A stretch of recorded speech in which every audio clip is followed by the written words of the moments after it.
What happens when daytime TV's warmest smile collides with a royal who treats every question like a trier on the Jennifer Hudson show? The plan was simple: California sunshine, charity talk, a few charming anecdotes.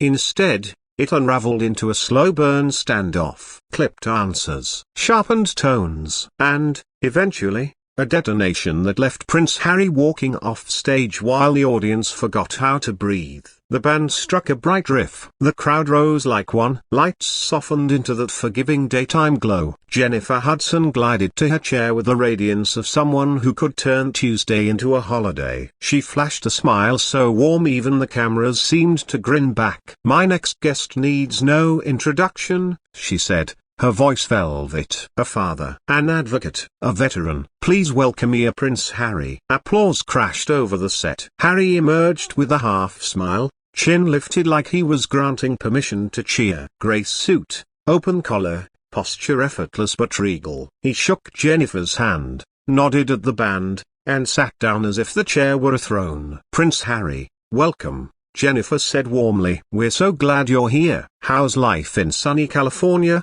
Harry's smile tightened. "Efficient," he said, crossing one ankle over the other. "Purpose to outcome here without a motorcade in the way." The audience chuckled. Jennifer sparkled back. "Good for the gas bill," she teased. "So, what's a normal morning for you these days?" Harry leaned in slightly. "Normal is a word people use when they've surrendered. I don't do normal, I do intentional." Jennifer let it pass with a gracious nod. "Intentional is good. You've been intentional about mental health and veteran support. What projects on your heart this week?" Harry steepled his fingers. "I don't reduce weeks to projects. Beauty if we must, scaling access, compressing stigma. We're moving systems, not performing for press releases." The crowd murmured, unsure. Jennifer stayed steady. "You've always had a way with phrases." For folks at home, what does our moving systems look like? Harry smiled with a shrug. "It looks like them not asking me to define it." Agency. The band leader shifted uncomfortably. Jennifer's smile held,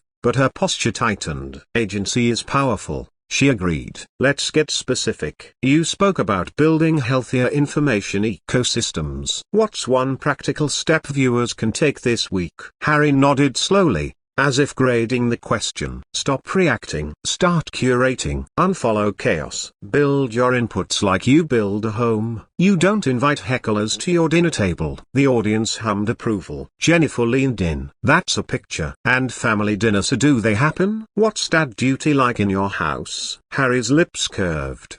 "Duty is a word others assign you. I prefer presence." Selectively. A ripple ran through the risers. Jennifer laughed lightly. "Selective presence. That's parenting with a brand." She pivoted. "You've said California gave you a fresh start. What did you have to unlearn to take it?" Harry looked skyward. "Permission, deference. The idea silence is noble. I retired from apologizing for existing." "Retired?" Jennifer teased. "It was a ceremony. I officiated." A few scattered laughs, thin but polite. Jennifer slid to the next card. "You've lived under a microscope.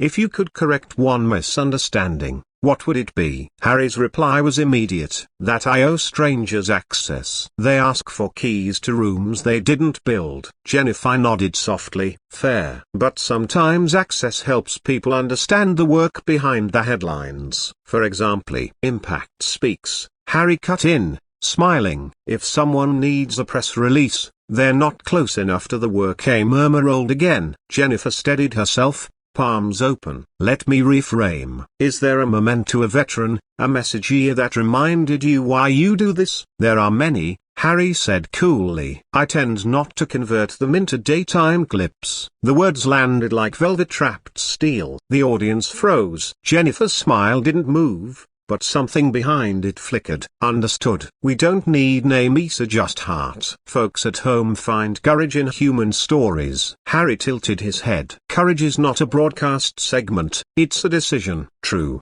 Jennifer said softly, "but sometimes a story sparks that decision." He met her eyes. "Or sometimes a story is a siphon." The cameras lingered on Jennifer's smiley still sunshine, now with clouds rolling in. And just like that, the temperature shifted.